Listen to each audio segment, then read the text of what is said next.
Chilling tales for dark nights.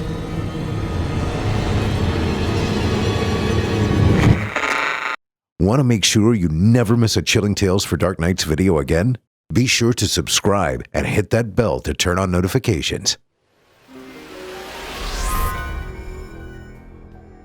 Today's episode of Scary Stories Told in the Dark is proudly brought to you by Shudder, a premium video service brought to you by AMC Networks, offering an unbeatable selection of expertly curated and unique collections of horror, supernatural, and thrillers, uncut and commercial-free, with exclusive and original titles you won't find anywhere else. And as a listener of this program, you can start your free trial today risk-free.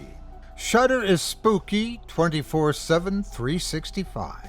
For just $5.99 per month or $56.99 per year with Shudder, you'll be able to stream great thrillers, horror, and suspense movies, television series, documentaries, and more, 24/7, anywhere you go. Think of it as the Netflix for horror. There are new spine-tingling thrillers, shocking horrors, and edge-of-your-seat suspense added weekly. Get started streaming the best horror, thriller, and supernatural content. To try Shudder free for 30 days, go to Shudder.com and use promo code CTDN. Once again, that's Shudder, SHUDDER.com, and use promo code CTDN.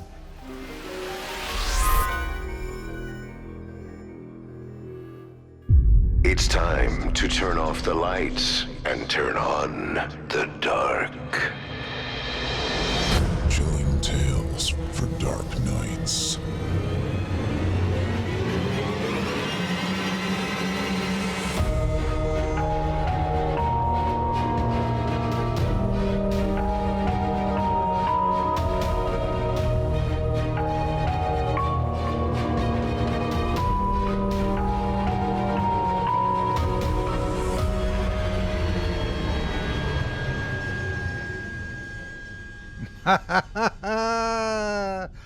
Good evening, listener. You're listening to Chilling Tales for Dark Nights. On tonight's program, we invite you to leave behind your safe reality and descend with us into the frightening depths of the most terrifying imaginations, with audio adaptations of 3 rounds of frightening classic horror fiction about deadly discoveries, macabre manifestations, and untimely elixirs. Tonight's tales come to us from 3 masters of the macabre, all from 100+ years ago, which just goes to show that some things really are timeless, especially the things that terrify us. I'm Otis Gyrie, host of Scary Stories Told in the Dark podcast, soon to be in its 8th season, beginning next week. My show's available on iTunes and wherever podcasts can be found. And tonight, I'll once again be filling in as host on behalf of my very good friend, Steve Taylor. I hope you get better soon, Steve. And I'll be your guide as we traverse the dimly lit corridors of your darkest dreams. Joining us tonight to help bring to life the frightening fiction of Algernon Blackwood, Agnes MacLeod, and Mary Shelley, to life are voice talents Daniel Gurzynski, Heather Thomas, and Pontus Danielsson. Now, get your ticket ready, take your seat in our theater of the minds, and brace yourself. It's time to turn off the lights and turn on the dark.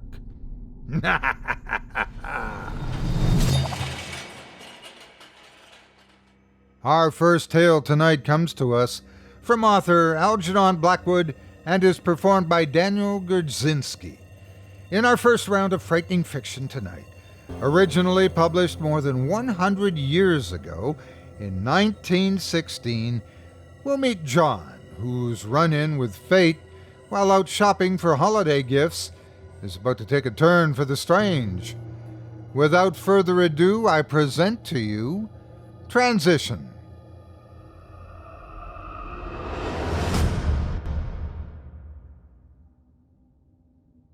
John Mudbury was on his way home from the shops, his arms full of Christmas presents. It was after 6 o'clock, and the streets were very crowded. He was an ordinary man, lived in an ordinary suburban flat, with an ordinary wife and ordinary children. He did not think them ordinary, but everybody else did. He had ordinary presents for each one, a cheap blotter for his wife, a cheap air gun for the boy, and so forth. He was over 50, bald, in an office, decent in mind and habits, of uncertain opinions, uncertain politics, and uncertain religion. Yet he considered himself a decided, positive gentleman, quite unaware that the morning newspaper determined his opinions for the day. He just lived from day to day. Physically, he was fit enough except for a weak heart, which never troubled him. And his summer holiday was bad golf, while the children bathed and his wife read Garvis on the sands. Like the majority of men, he dreamed idly of the past, muddled away the present, and guessed vaguely, after imaginative reading on occasions, at the future. "I'd like to survive all right," he said, "provided it's better than this," surveying his wife and children and thinking of his daily toil. "Otherwise," and he shrugged his shoulders as a brave man should. He went to church regularly, but nothing in church convinced him that he did survive, just as nothing in church enticed him into hoping that he would. On the other hand, nothing in life persuaded him that he didn't, wouldn't, couldn't. "I'm an evolutionist," he loved to say to thoughtful cronies over a glass, having never heard that Darwinism had been questioned. And so he came home gaily, happily, with his bunch of Christmas presents for the wife and little ones, stroking himself upon their keen enjoyment and excitement. The night before, he had taken the wife to see Magic at a select London theater where the intellectuals went, and had been extraordinarily stirred. He had gone questioningly, yet expecting something out of the common. "It's not musical," he warned her, "nor farce nor comedy, so to speak." And in answer to her question as to what the critics had said, he had wriggled, sighed, and put his gaudy necktie straight 4 times in quick succession. For no man in the street, with any claim to self-respect, could be expected to understand what the critics had said, even if he understood the play. And John had answered truthfully, "Oh, they just said things. But the theater's always full, and that's the only test." And just now, as he crossed the crowded circus to catch his bus, it chanced that his mind, having glimpsed an advertisement, was full of this particular play, or rather, of the effect it had produced upon him at the time. It had thrilled him, inexplicably, with its marvelous speculative hint, its big audacity, its alert and spiritual beauty. Thought plunged to find something, plunged after this bizarre suggestion of a bigger universe, after this quasi-jocular suggestion that man is not the only, then dashed full tilt against a sentence that memory thrust beneath his nose. "Science does not exhaust the universe," and at the same time dashed full tilt against destruction of another kind as well. How it happened, he never exactly knew. He saw a monster glaring at him with eyes of blazing fire. It was horrible. It rushed upon him. He dodged. Another monster met him round the corner. Both came at him simultaneously.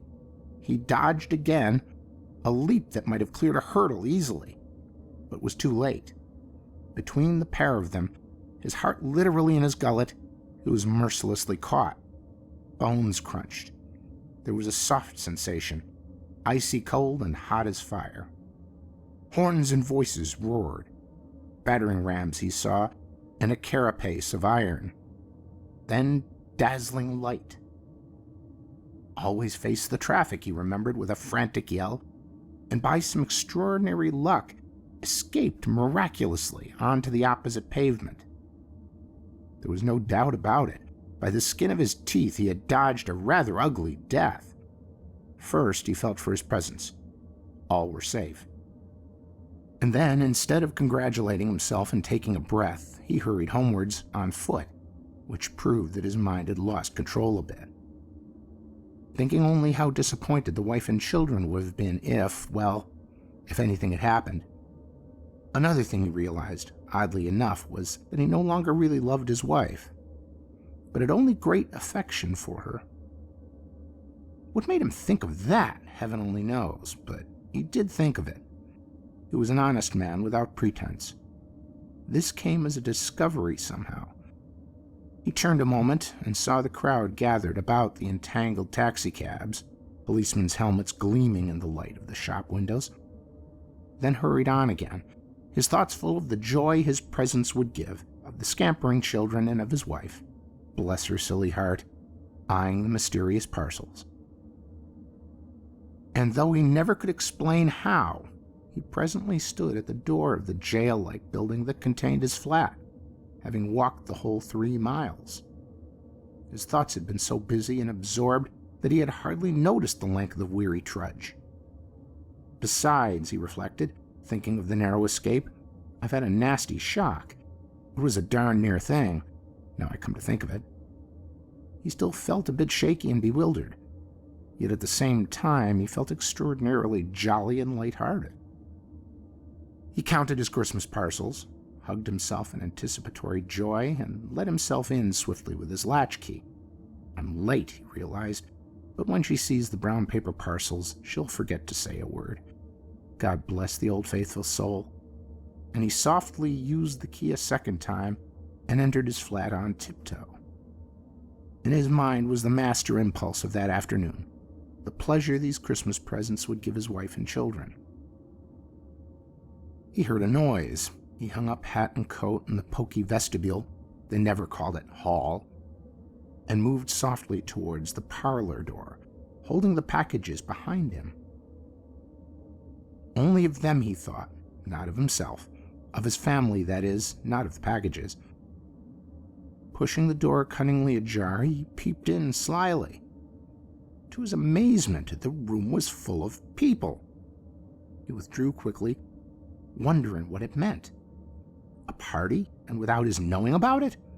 Extraordinary. Keen disappointment came over him, but as he stepped back, the vestibule he saw was full of people too. He was uncommonly surprised, yet somehow not surprised at all. People were congratulating him. There was a perfect mob of them. Moreover, he knew them all, vaguely remembered them, at least, and they all knew him. Isn't it a game? Laughed someone, patting him on the back. They haven't the least idea. And the speaker, it was old John Palmer, the bookkeeper at the office, emphasized the they. Not the least idea, he answered with a smile, saying something he didn't understand, yet knew was right.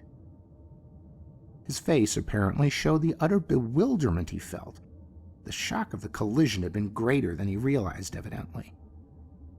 His mind was wandering, possibly. Only the odd thing was, he had never felt so clear-headed in his life.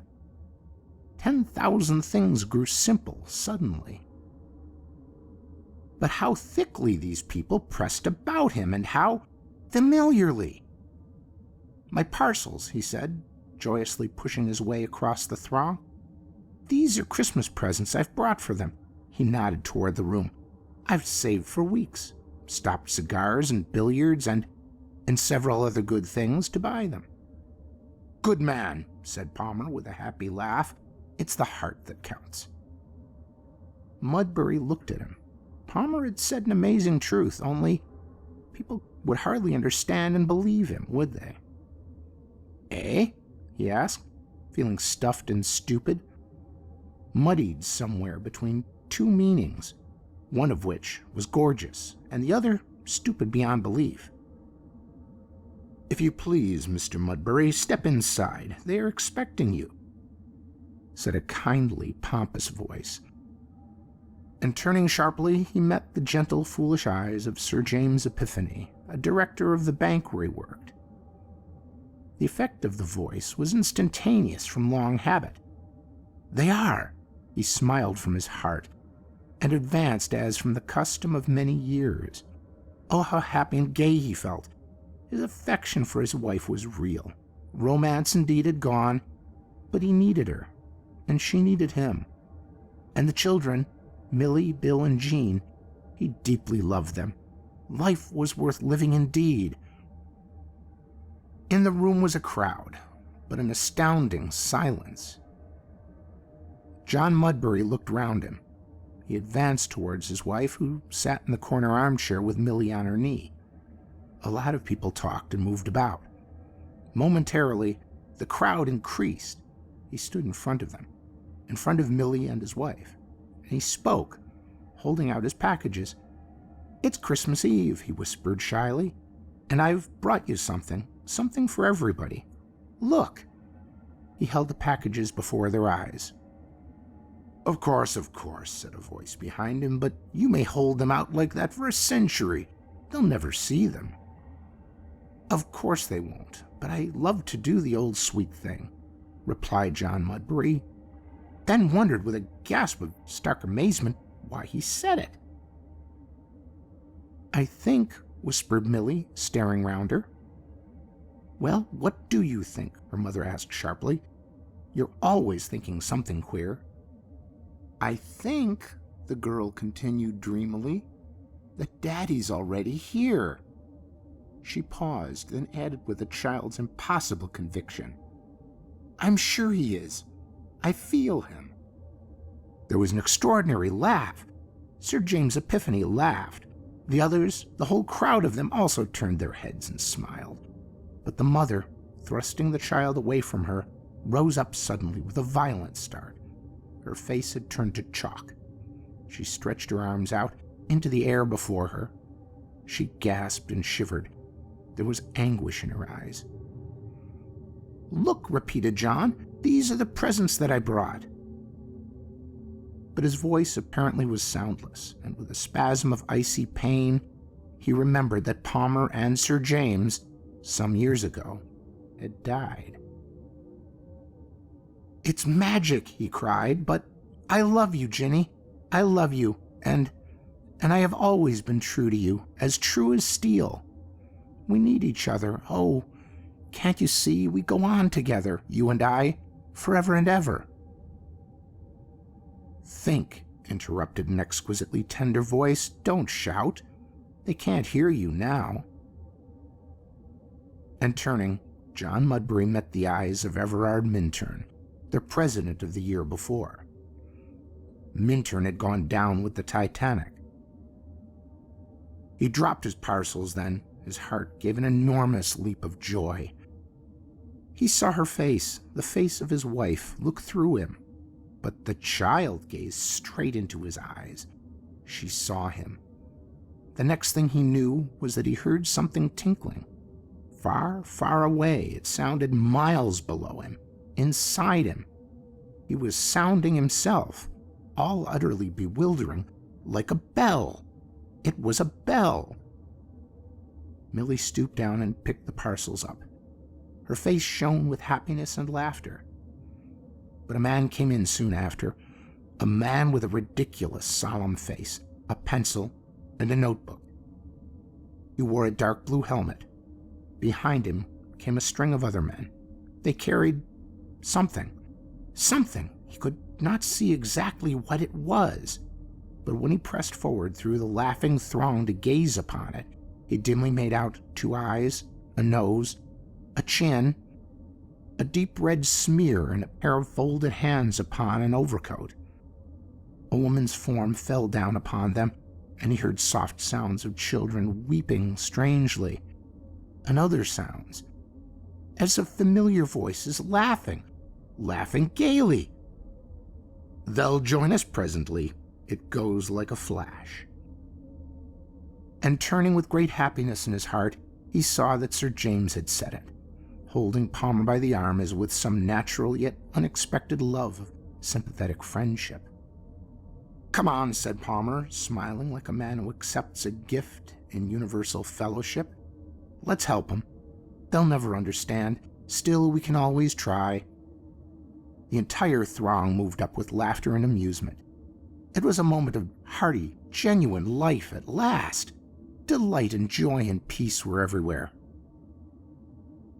Then John Mudbury realized the truth. that he was dead.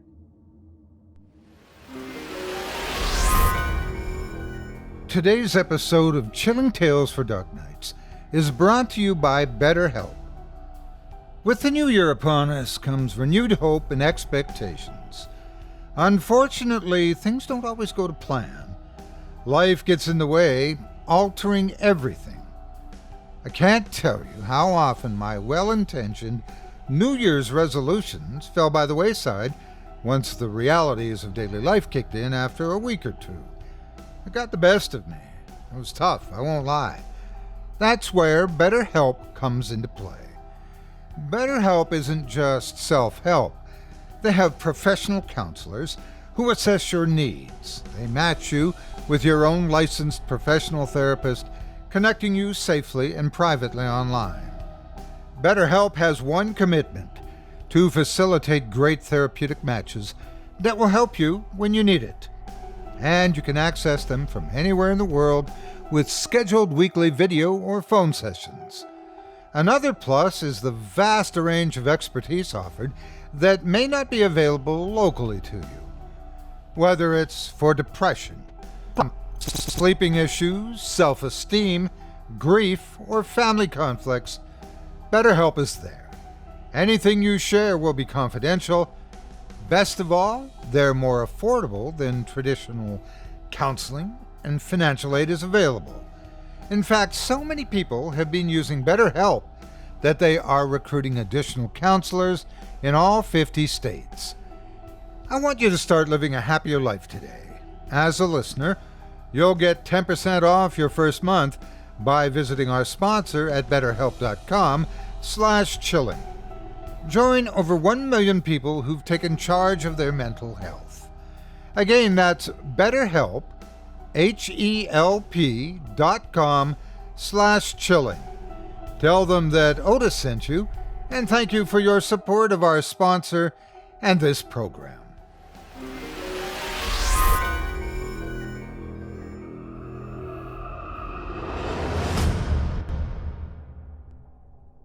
I hope you enjoyed Transition, as written by Algernon Blackwood and performed by Daniel Gurzynski. Up next, we've got a second sinister story for you, as written by Agnes MacLeod and performed by Heather Thomas. In this lesser-known tale of terror, originally published in 1894, we'll be transported to an isolated fishing community in England, where one unfortunate gentleman is about to be given a hand. Regrettably for him, it's not the helping variety. Now, without further ado, I present to you The Skeleton Hand.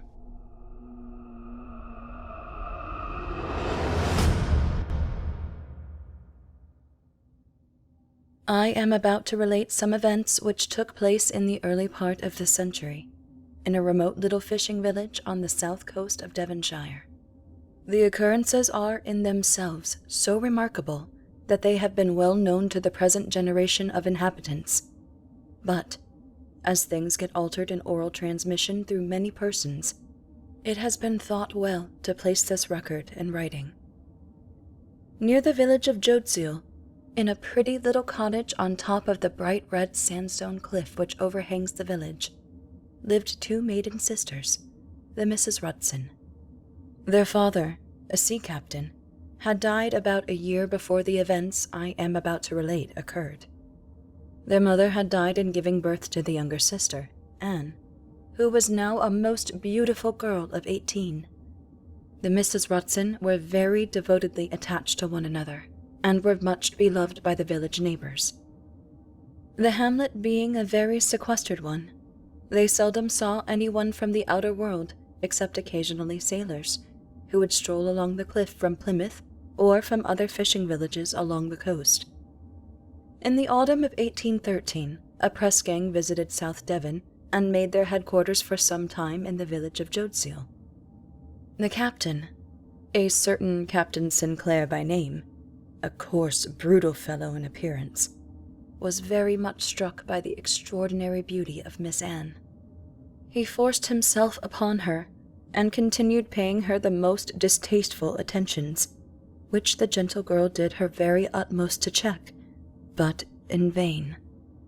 The day before Captain Sinclair left Jodsiel, he made a formal offer of marriage to Miss Anne, which in the presence of her sister she immediately and decisively declined. Captain Sinclair flew into the most violent passion, swore he had never been thwarted yet by any woman, and that she should belong to him, or never marry at all. Anne was so much upset by the terrible scene, and by Captain Sinclair's outrageous language, that her sister was very glad when an invitation from an aunt residing in London gave Anne a few weeks' much-needed change. Mrs. Travers was the only near relative remaining to the Mrs. Rutson, and owing to various circumstances, the sisters had seen but little of their aunt, though with Maurice Travers, her only son, they were better acquainted. Maurice's regiment had been quartered for the summer of 1813 at Plymouth, and he had frequently been over to see his cousins, and many a pleasant summer day had they spent wandering along the beautiful Devonshire coast. Mrs. Rutson had not been slow to perceive that stronger attractions than those of mere scenery brought the young officer so constantly to their cottage, and she was not therefore very much surprised, receiving one morning, about 3 weeks after Anne's departure from home, a letter announcing her engagement to her cousin, Maurice Travers, and her immediate return to Jodsiel. It was decided that the marriage should take place early in the following May, and I will now quote 1 or 2 passages from Miss Rutson's diary at this time. May 1st. Such a horrid meeting we've just had. Anne and I had been for a stroll along the shore, when we noticed a little boat which lay drawn up under a rock at some distance, when Anne's eyes, which are keener than mine, caught sight of the name painted in gold letters. "Ah, sister, come away," she cried. "It is a boat from the Raven. I thought Captain Sinclair was not to be in these waters again. He told me he was to sail for the West Indies last month." We turned, and were hurriedly retracing our steps towards the house when we heard a cry of, "Stop!" I looked at Anne. She was deadly white. "Run on quick," I cried. "I will speak to him." My heart was beating so fast I could run no longer. Besides, I felt it might be well to hear what Captain Sinclair had to say, so I drew myself together and waited. Presently he appeared clambering up the side of the cliff, his swarthy face purple with excitement. "Where is she?" he gasped. "I have come back to fetch her. I could not sail without her.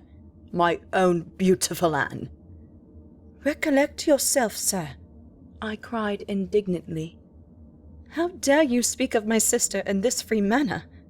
She has told you most clearly, and that in my presence, that she looks on your pursuit of her as odious, and she begs, both for her own sake and yours, that you will never attempt to see her again." "Do you think I will be daunted by such a speech from a foolish girl?" he answered scornfully. "No, no, she shall be mine, whether she will or no." "You are mistaken," I replied as calmly as I could. "Next Monday she marries our first cousin, Maurice Travers, and will be at peace from your hated persecutions." I shall never forget his scowl of fury as he turned from me and dashed down the cliff, shouting as he did so, "She shall be mine." When I got home, feeling very nervous and shaken, who should I find starting out to seek me but Maurice, who had come 3 days earlier than we had expected him. An hour before, I should have felt very cross at having my last quiet hours with Anne so much curtailed, but now I was only too thankful to feel we had a protector near us. He went out after hearing my story, but could see no trace of either boat or its owner. May 2nd. To my great relief, the Raven, with Captain Sinclair on board, has left Plymouth this morning for the West Indies. Maurice had business at Plymouth, and he took the opportunity of making inquiries concerning the Raven, which was, he found, in the very act of putting to sea. I feel, so thankful and relieved. May 4.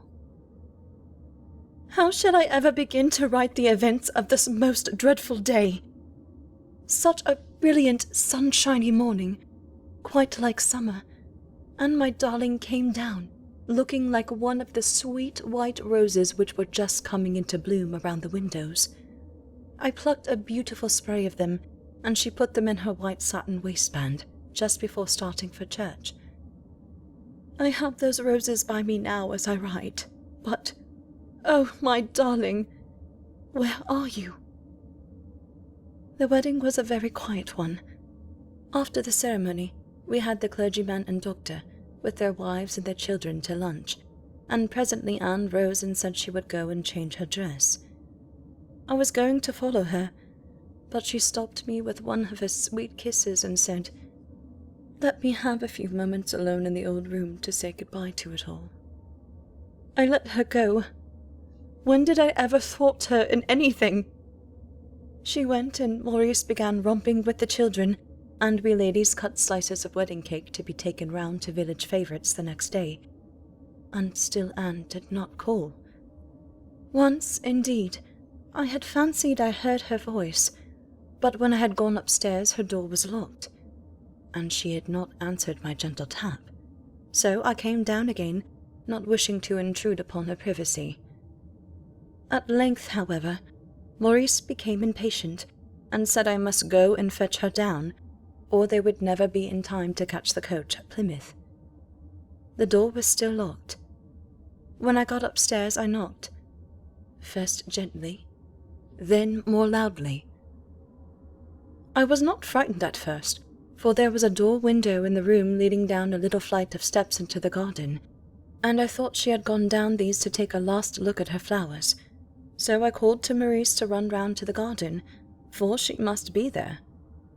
I remained listening at the bedroom door, which in a moment or two flew open, and Maurice, with a very disturbed face, stood before me.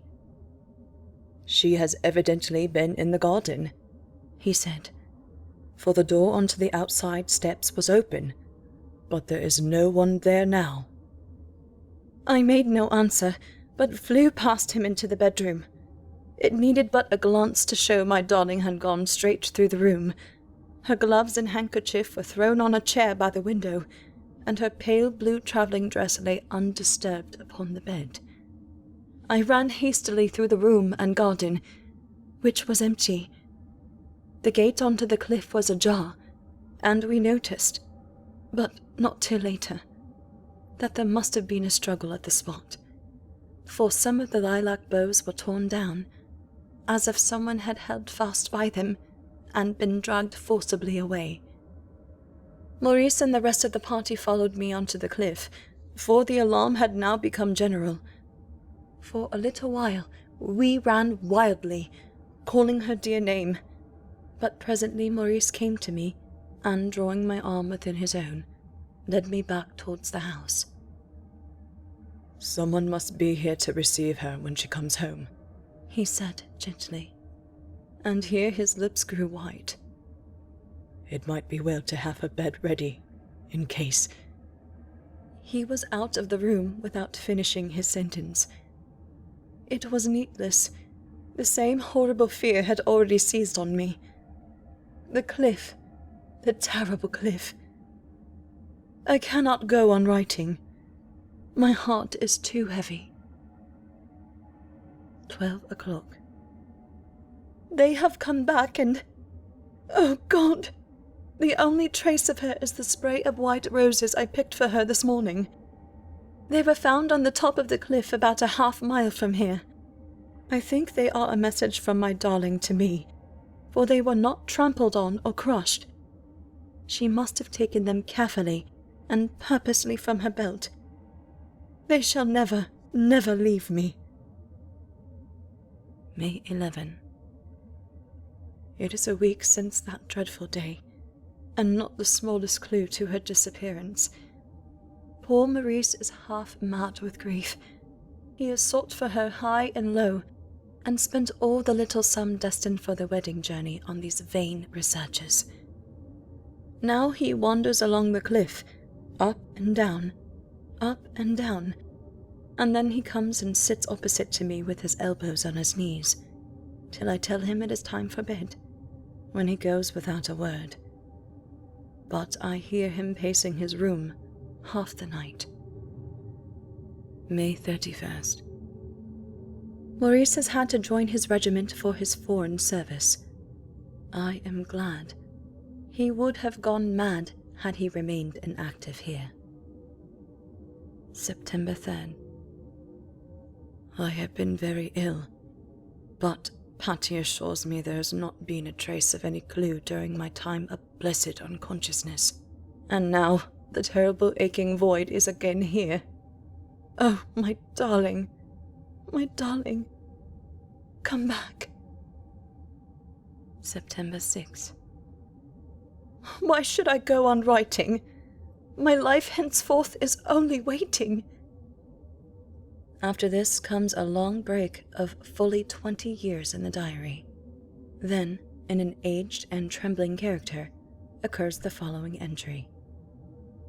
May 4, 1835. I don't know what imposed me once more to pen this diary. Possibly this wild hurricane of wind which is making the house rock like a boat has upset me.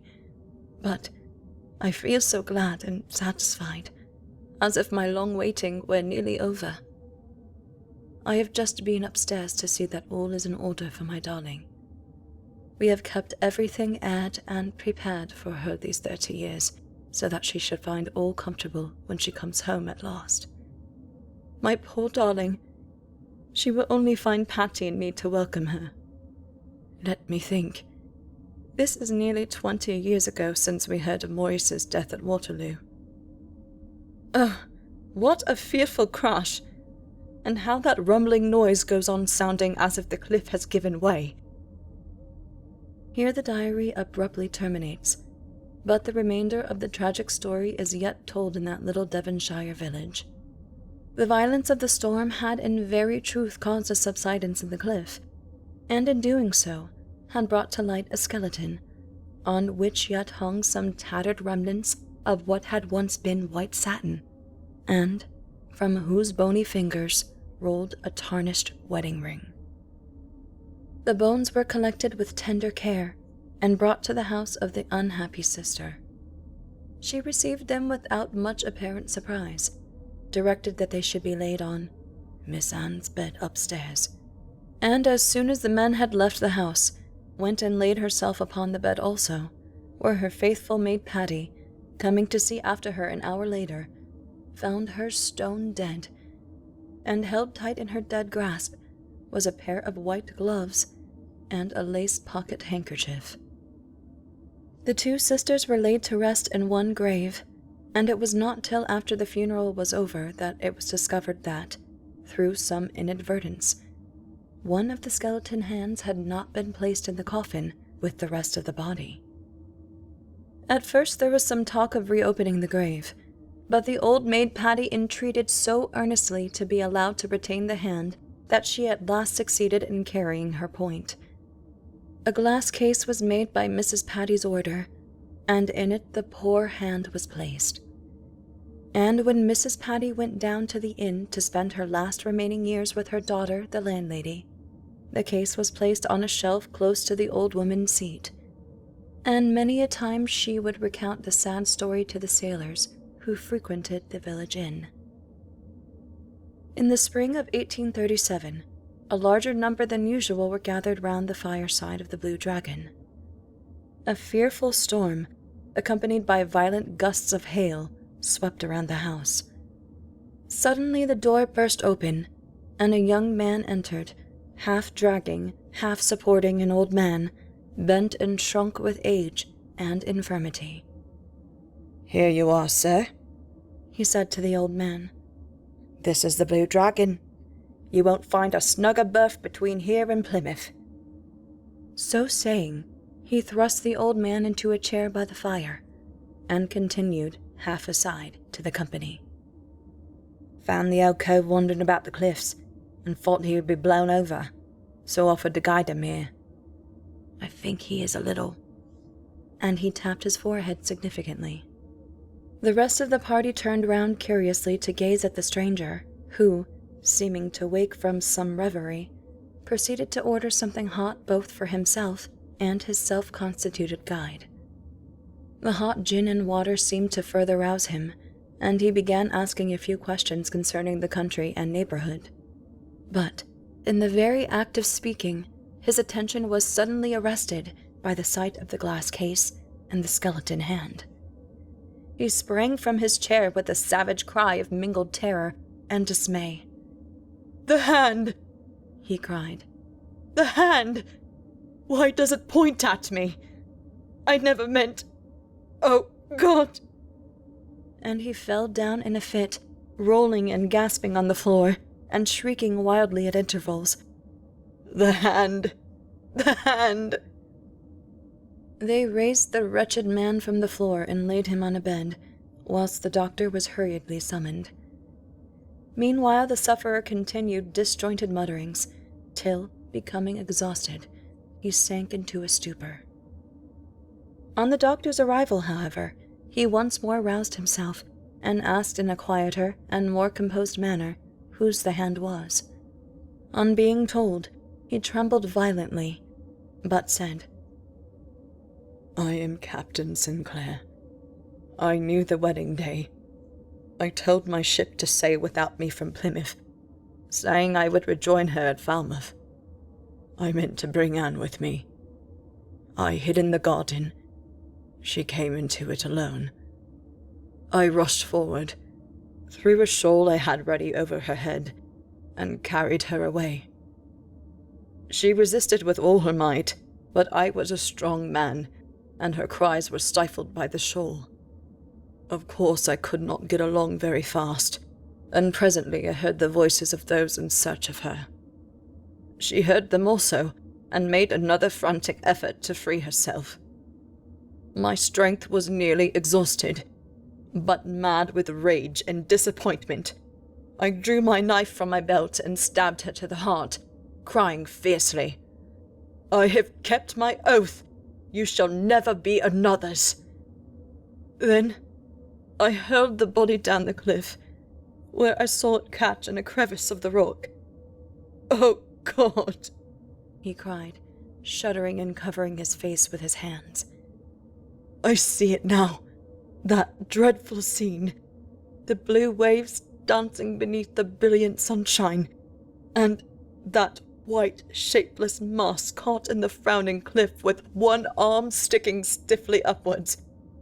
I rolled down 1 or 2 stones, endeavouring to conceal it, and when I left the spot, all I could see was a hand pointing at me."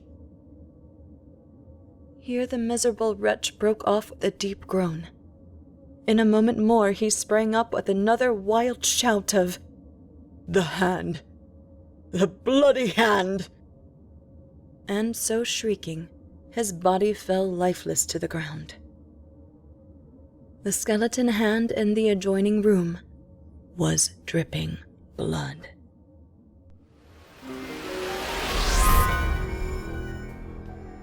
Today's episode of Chilling Tales for Dark Nights is proudly brought to you by Shudder, a premium video service brought to you by AMC Networks, offering an unbeatable selection of expertly curated and unique collections of horror, supernatural, and thrillers, uncut and commercial-free, with exclusive and original titles you won't find anywhere else. And as a listener of this program, you can start your free trial today risk-free. As the world's premier streaming service for horror, thriller, and supernatural content, Shudder is spooky 24/7, 365. Sign up for Shudder and get access to the largest collection of acclaimed horror stories and series streamed right to your favorite devices. What makes it even better is you get unlimited access to stream ad-free on iPhone, iPad, Apple TV, Xbox One, Amazon Fire TV, Google Chromecast, Roku, and Android devices. For just $5.99 per month, or $56.99 per year with Shudder, you'll be able to stream great thrillers, horror and suspense movies, television series, documentaries, and more 24/7 anywhere you go. Think of it as the Netflix for horror. And the best part, there are new spine-tingling thrillers, shocking horrors, and edge-of-your-seat suspense added weekly. Exclusive titles for this season: A Discovery of Witches Season 2, Hunted, The Walking Dead World Beyond, the binge release starting on the 21st of January, The Queen of Black Magic, beginning the 28th of January. Get started streaming the best horror, thriller, and supernatural content.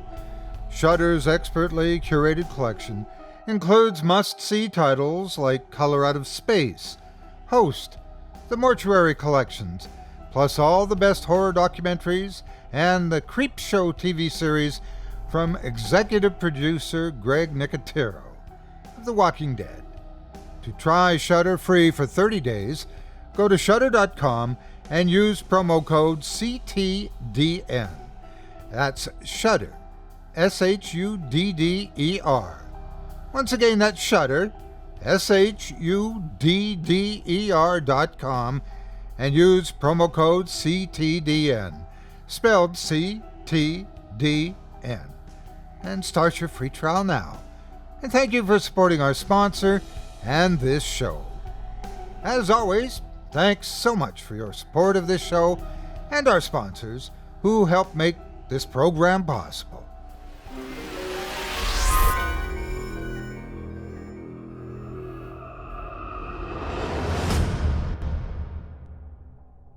I hope you enjoyed The Skeleton Hand, as written by Agnes MacLeod and voiced by Heather Thomas. Up next, we've got a third and final dose of darkness for you, a lesser-known tale from the catalog of infamous horror master Mary Shelley, perhaps better known as the author behind Frankenstein, as performed by Pontus Danielsson. In Miss Shelley's frightful story, originally published in 1833, we'll meet a gentleman by the name of Whinsey, who drinks an elixir with an express purpose of stopping death in its tracks. However, as he, and we, may soon discover, escaping one's own death doesn't guarantee you'll never meet the Reaper, one way or the other. Now, without further ado, I present to you the mortal Immortal.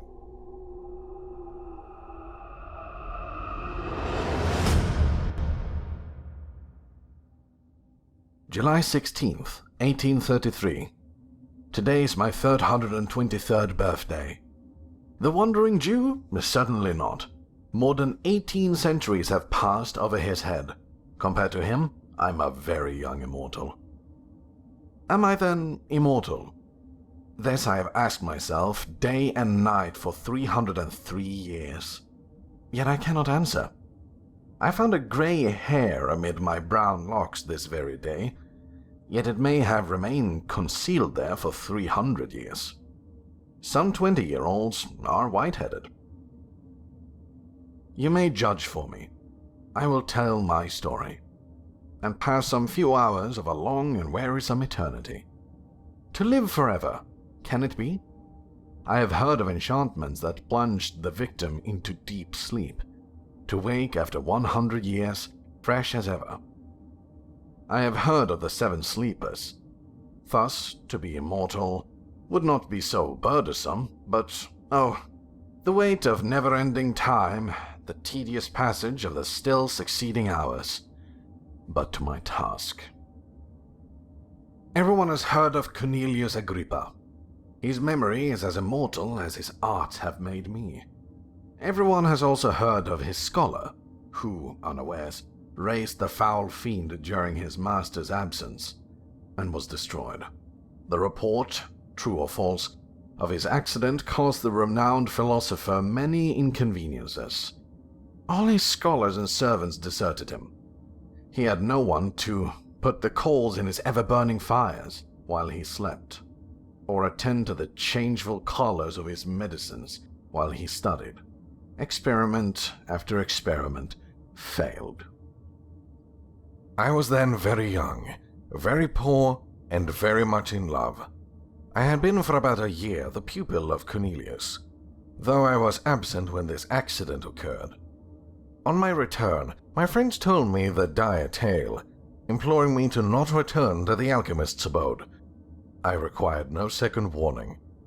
When Cornelius came and offered me a purse of gold if I would remain under his roof, I felt as if Satan himself tempted me. My teeth shattered, my hair stood on end. I fled as fast as my trembling knees would permit. My failing steps were directed whither for 2 years they had every evening been attached, a bubbling spring of pure living waters, beside which lingered a dark-haired girl whose beaming eyes were fixed on the path I was accustomed each night to tread. I cannot remember a time when I did not love Bertha. We had been neighbors and playmates from infancy. Her parents, like mine, were of humble life, yet respectable. Our attachment had been a source of pleasure to them. But a malignant fever had carried off both her father and mother, making Bertha an orphan. She would have found a home with us, but unfortunately, the old lady of the near castle, rich, childless, and solitary, adopted her. Henceforth, Bertha was highly favored by fortune.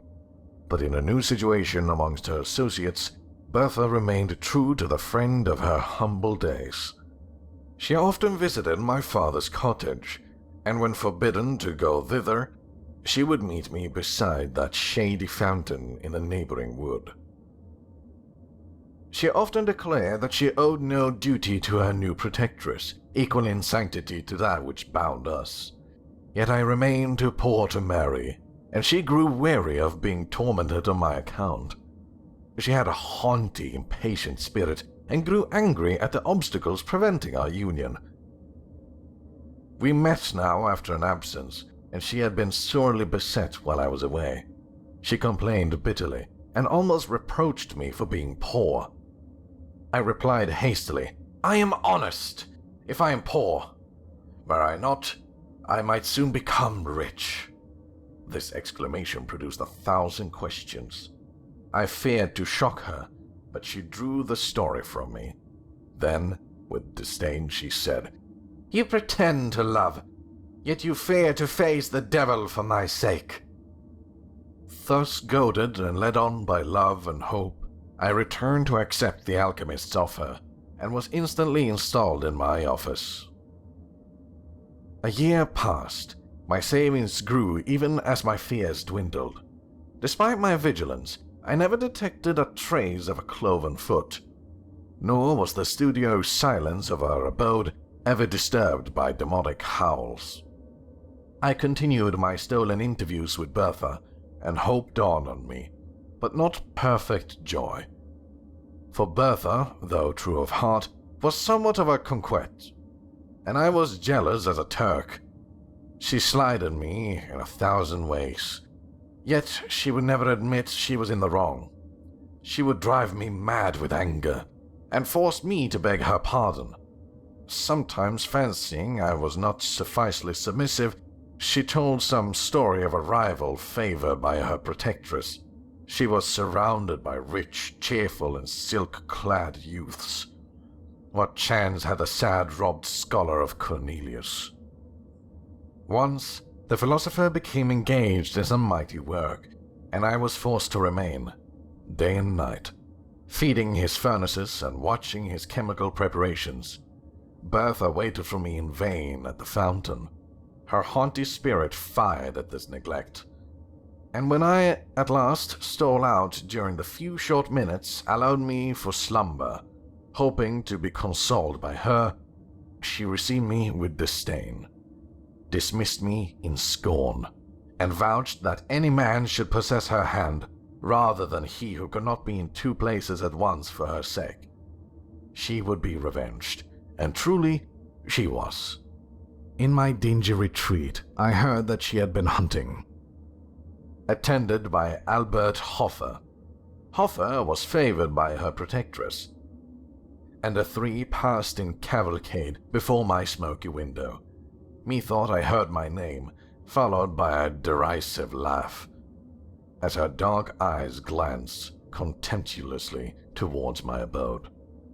All the venom and misery of jealousy entered my breast. Now I shed a torrent of tears, to think that I should never call her mine anon. I cursed her inconstancy, yet I must stir the fires of the alchemist, still attend to the changes of his unintelligible medicines. Cornelius had watched for 3 days and nights, nor closed his eyes. The progress of his alembics was slow. Despite his anxiety, sleep weighed on his eyelids. Again and again he threw off drowsiness with superhuman energy. Again and again it stole away his senses. He eyed his crucibles wistfully. "Not ready yet," he murmured. "Will another night pass before the work is accomplished? Wincy, my boy, you are vigilant and faithful. You slept last night. Look at that glass vessel. The liquid it contains has a soft rose color. The moment it begins to change, awaken me. Till then, I may close my eyes. First, it will turn white, then emit golden flashes, but wait not till then. When the rose color fades, rouse me." I scarcely heard the last words, muttered as they were in sleep, even when he did not quite yield to nature. "Wincy, my boy," he again said, "touch not the vessel. Do not put it on your lips. It is a filter, the filter to cure love. Lest you cease loving your Bertha, beware to drink." And he slept. His venerable head sunk unto his breast, and I scarce heard his regular breathing, for he had reminded me of Bertha. Serpents and adders filled my heart. False, cruel girl! Never more would she smile on me, as that evening she smiled on Albert. Oh, how I wished them both dead. I despised her and loved her. Yes, it was love that held me in hopeless, abject thrall to Bertha. Could I but regard her with indifference, forget her and love instead someone fairer and truer, that would be victory. A bright flash darted before my eyes. I had forgotten the adept's medicine. I gazed on with wonder. Flashes of admirable beauty, brighter than the gleams of a sunlit diamond, glanced from the surface of the liquid. The most fragrant and graceful odor stole over my senses. The vessel seemed one globe of living radiance, lovely to the eye and irresistible to the taste. My first instinctive thought, I must drink. I raised the vessel to my lips. It will cure me of love, of torture. I had quaffed half of the most delicious liquor ever tasted by the palate of man, when the philosopher stirred. I started, dropped the glass, and the fluid flamed and spread along the floor, while Cornelius gripped my throat, shrieking, "Wretch, you have destroyed my life work!"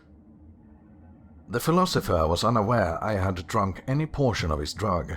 He assumed I had raised the vessel from curiosity, and, fringed at the intense flashes, let it fall. I never undeceived him. The medicine's fire had been quenched, its fragrance dissipated. He grew calm, as a philosopher should under the heaviest trials, and desist me to rest.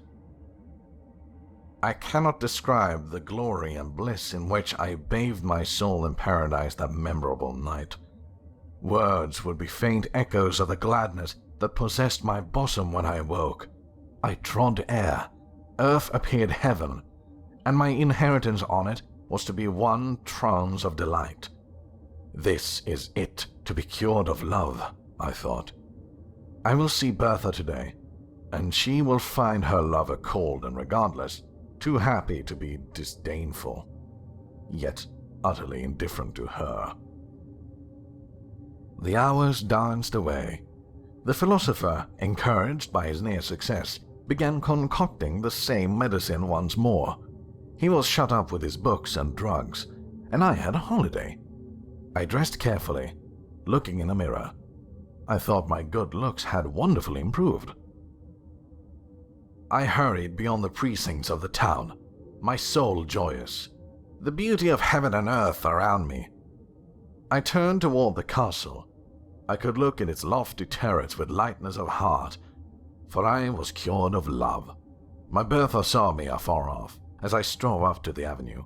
I know not what sudden impulse animated her bosom, but at the sight she sprang with a light fawn-like bound down the marble steps and hastened toward me. But the old high-born hag, her protectress, nay, her tyrant, had seen me also. She hobbled, painting, up the terrace. A page as ugly as herself held up her train, and fanned her as she hurried along, and stopped my fair girl with a, "How now, my bold mistress? Whither so fast? Back to your cage. Hawks are abroad." Bertha claps her hands, eyes still bent on my approaching figure. I saw the contest and abhorred the old crone who checked the kind of impulses of my Bertha's softening heart. Hitherto, respect for her rank had caused me to avoid the lady of the castle. Now I disdained such trivial considerations. Cured of love, lifted above human fears, I hastened forward and reached the terrace. How lovely Bertha looked, eyes flashing fire, cheeks glowing with impatience and anger. She was 1,000 times more graceful and charming than ever. I no longer loved, oh, no, I adored, worshipped, idolized her. She had that morning been given an ultimatum. Should she refuse immediate marriage with my rival, she would be cast out in disgrace and shame. Her proud spirit rose in arms at the threat. But then she remembered the scorn she had heaped upon me, and how, perhaps, she had thus lost her only true friend. She wept with remorse and rage. At that moment, I appeared. "Oh, Whimsy!" she exclaimed. "Take me to your mother's cottage, away from the detested luxuries and wretchedness of this noble dwelling. Take me to poverty and happiness." I clasped her in my arms with transport. The old lady was speechless, and broke forth into a furious invective only when we were far on the road. My mother received the fair fugitive, escaped from a gilt cage into nature and liberty. It was a day of rejoicing, which did not need the alchemist's celestial potion to steep me in delight. I soon became Bertha's husband. I ceased to be the scholar of Cornelius, but continued his friend.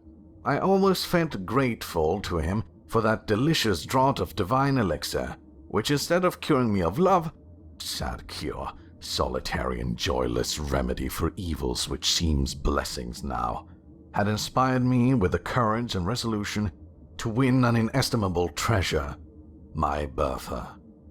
The invigorating, blissful effects of Cornelius' drink faded by degrees, yet lingered long, and painted life in hues of splendor. Bertha often wondered at my lightness of heart and unaccustomed gaiety, for before my disposition had been serious, even sad, she loved me the better for my cheerfulness, and our days were winged with joy. 5 years afterwards, I was unexpectedly summoned to the bedside of the dying Cornelius. I found him stretched and enfeebled on his pallet. All of life that yet remained animated his piercing eyes, and they were fixed on a glass vessel full of roseate liquid. "Behold," he said in a broken inward voice, "the vanity of human wishes. A second time, my hopes are about to be crowned and destroyed. Look at that liquor. 5 years ago, I prepared the same, with the same success, then as now. My thirsting lips expected to taste the immortal elixir. You dashed it from me, and at present it is too late. He spoke with difficulty and fell back on his pillow. I could not help saying, "How, revered master, can a cure for love restore you to life?" A faint smile gleamed across his face as I listened earnestly to his scarcely audible answer. A cure for love and all things, the elixir of immortality. Ah, if now I might drink, I should live forever. As he spoke, a golden flash gleamed from the fluid. A well-remembered fragrance stole over the air. He raised himself, weak as he was. Strength seemed to miraculously re-enter his frame. He stretched forth his hand. A loud explosion startled me. A ray of fire shot up from the elixir, and the glass vessel containing it shivered to atoms. The philosopher fell back, eyes ghastly, features rigid. He was dead. But I lived, and would live forever. So said the unfortunate alchemist, and for a few days I believed. I remembered the glorious drunkenness following my stolen draught, that bounding elasticity of frame and buoyant lightness of soul. I surveyed myself in a mirror, and could perceive no change in my features during the 5 years which had elapsed. I remembered the radiant hues and grateful scent of the delicious beverage, worthy of the gift I could bestow. I was then immortal. I soon laughed at my credulity, however. The adage, "a prophet is least regarded in his own country," was true for me and my defunct master. I loved him as a man and respected him as a sage, but derided the notion that he could command the powers of darkness, and laughed at the superstitious fears with which vulgar folk regarded him. His science was simply human, and human science, I persuaded myself, could never conquer nature's laws so far as to imprison the soul forever within its carnal habitation. Cornelius had brewed a soul-refreshing drink, more inebriating than wine, sweeter and more fragrant than any fruit. It probably possessed strong medical powers, imparting gladness to the heart and vigor to the limbs, but its effects would wear off. Already, they were diminished. I was lucky to have quaffed health and joyous spirits, and perhaps long life at my master's hands, but my good fortune ended there. Longevity was far different from immortality. Thus, for many years, I believed I would meet the fate of all children of Adam at my appointed time. A little late, but still at a natural age. Yet I certainly retained a wonderfully youthful look. I was laughed at for my vanity in consulting the mirror so often, but I consulted it in vain. My brow was untrenched, my cheeks, my eyes, my whole person was continuous, as untarnished as my 20th year. I grew troubled. I looked at Bertha's faded beauty. I seemed more like her son, and Bertha herself grew uneasy. She became jealous and peevish, and at length began to question me. We had no children. We were in all to each other, and though, as she grew older, her vivacious spirit became a little ill-tempered, and her beauty sadly diminished, I cherished her in my heart as the mistress I had idolized, the wife I had sought and won with perfect love. But some obstacles love cannot overcome. Our neighbors became suspicious, calling me the scholar bewitched, and spreading rumors that I had kept up an iniquitous acquiescence with some of my former master's supposed friends. I was regarded with horror and detestation, while poor Bertha was pitied, but deserted. I was forced to journey 20 miles to some place where I was unknown, just to sell my farm's produce. Finally, we sat down by our lonely fireside, the old-hearted youth and his antiquated wife. Again, Bertha insisted on knowing the truth. She recapitulated all she had ever heard about me and added her own observations. She entreated me to cast off the spell. She described how much more commonly grey hairs were than my chestnut looks. She descanted on the reverence and respect due age. And could the despicable gifts of youth and good looks outweigh disgrace, hatred, and scorn? Nay. In the end, I should be burnt as a dealer in the black arts, while she might be stoned as my accomplice. At length, she insinuated that I must share my secret with her, and bestow on her like benefits to those I myself enjoyed, or she would denounce me. Then she burst into tears. Thus beset, me thought it best to tell the truth. I revealed it as tenderly as I could, and spoke only a very long life, not immortality. Then I ended. I rose and said, "And now, Bertha, will you denounce the lover of your youth? You will not, I know. But you should suffer no more from my ill luck and the accursed arts of Cornelius. I will leave you. You have wealth enough saved away, and friends will return in my absence. Young as I seem, and strong as I am, I can work and gain my bread among strangers, unsuspected and unknown. I loved you in youth. God is my witness that I would not desert you in age, but that your safety and happiness requires it." I took my cap and moved toward the door. In a moment, Bertha's arms were around my neck, and her lips pressed against mine. "No, my husband, my Winsey," she said. "You shall not go alone. Take me with you. As you say, among strangers, we shall be unsuspected and safe. I'm not so very old as quite to shame you, my Winsey. And dare I say the charm will soon wear off, and with the blessing of God, you will age as is fitting. You shall not leave me." Thus we prepared secretly for our emigration. We made great pecuniary sacrifices. It would not be helped. We realized a sum of sufficient, at last, to maintain us while Bertha lived, and, without saying adieu to anyone, quitted our native country to take refuge in a remote part of western France.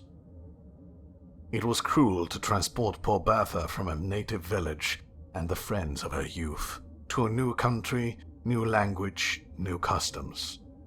The strange secret of my destiny rendered this removal immaterial to me, but I compassionated her deeply, and was glad to perceive that she found compensation for her misfortunes in a variety of little ridiculous circumstances.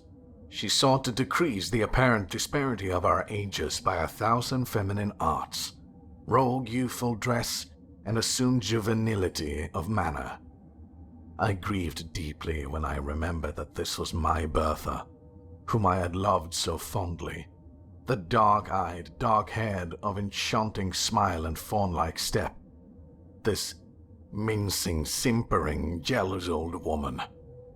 I should have revered her grey locks and withered cheeks, but thus, it was my fault. I knew, but I nonetheless deported this type of human weakness. Her jealousy never slept.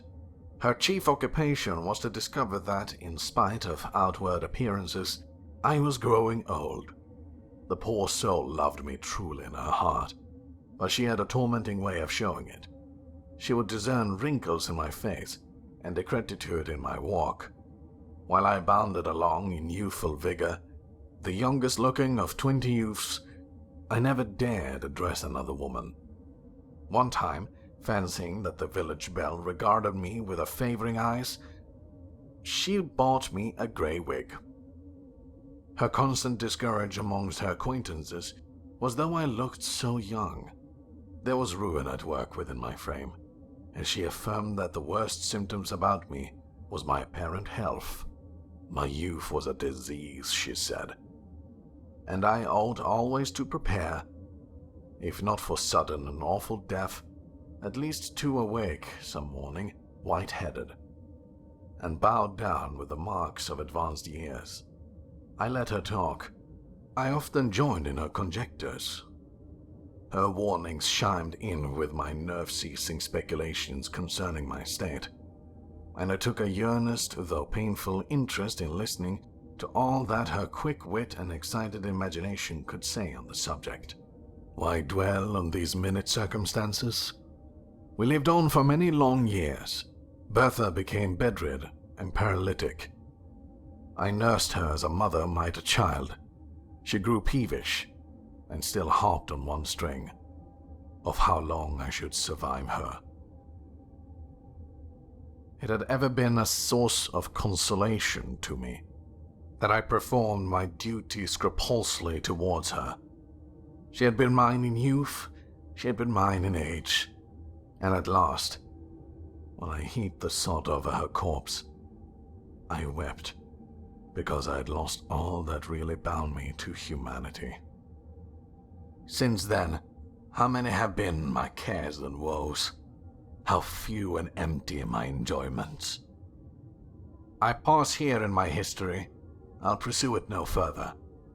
A sailor without a rudder or compass, tossed on a stormy sea, a traveler lost on a widespread heath, without landmark or stone to guide him.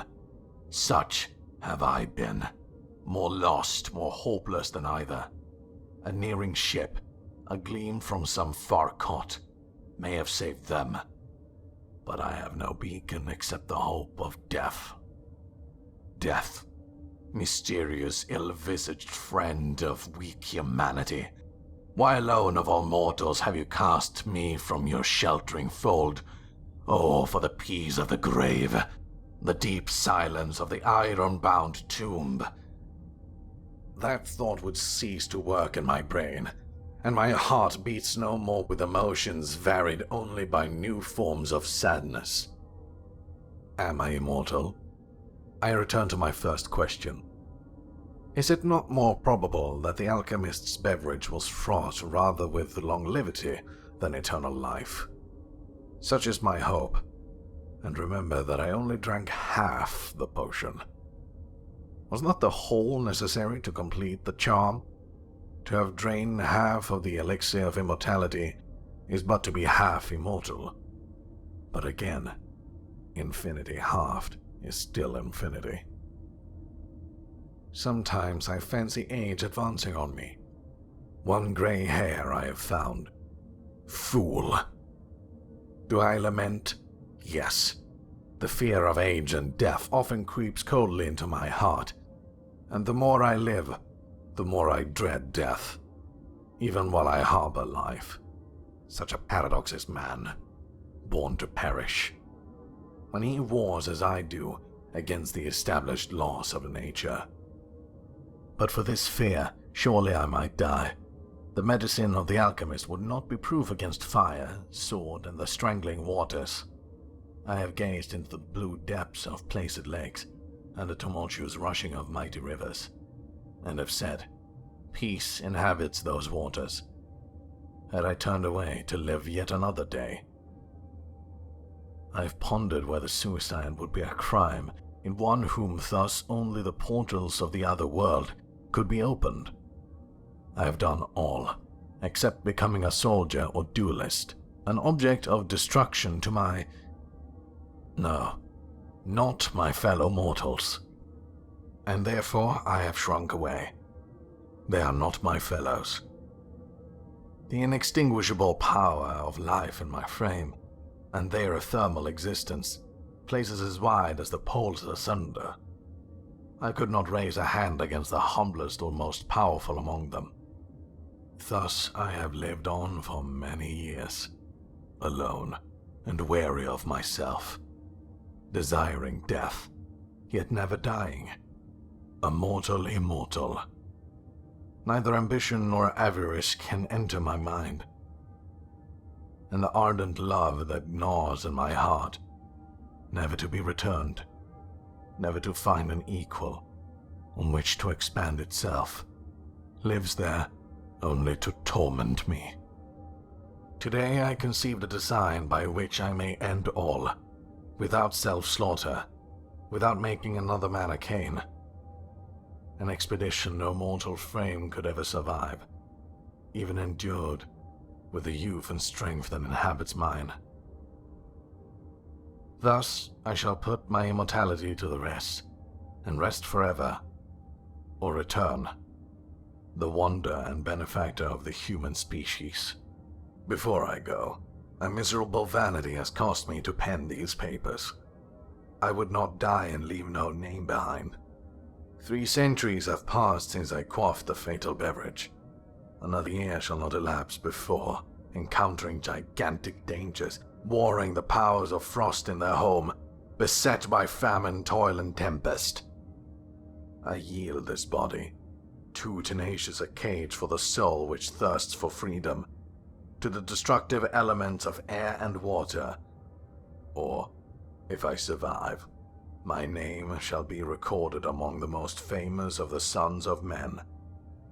And my task achieved, I shall adopt more resolute means, and by scattering and annihilating the atoms that compose my frame, set at liberty the life imprisoned within, and so cruelly prevented from soaring from this dim earth to a sphere more congenital to its immortal essence.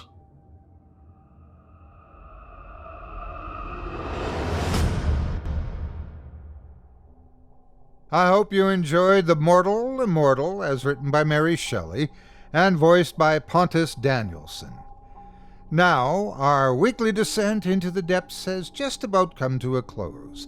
But before we go, I'd like to take a moment to thank you for joining us for tonight's episode, and remind you to take a moment to stop by our iTunes page and leave Chilling Tales for Dark Nights a 5-star review and a kind word, and follow us on Facebook, Twitter, and Instagram if you haven't already.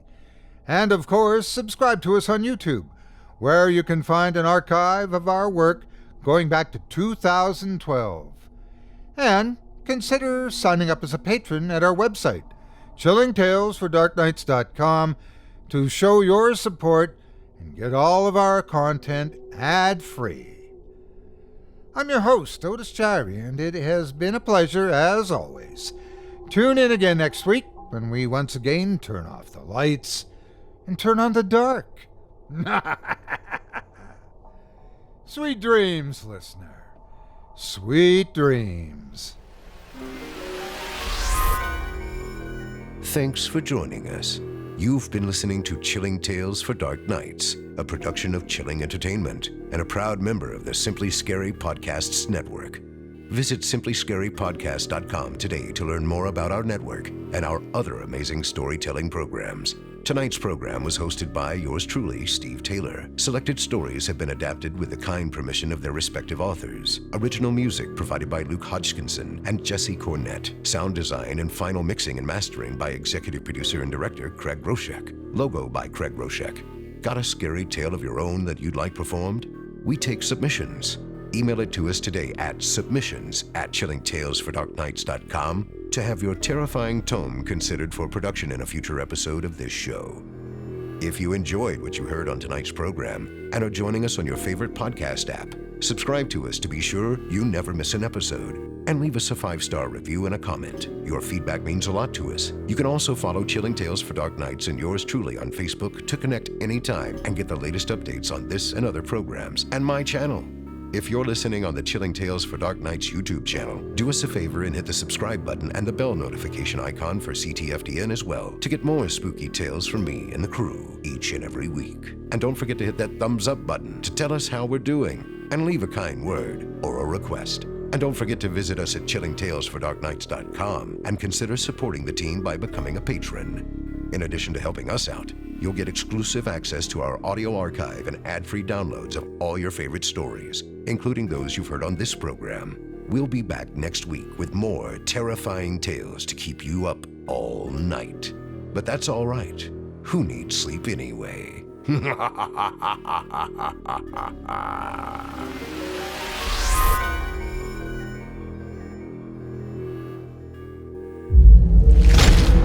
Chilling Tales for Dark Nights.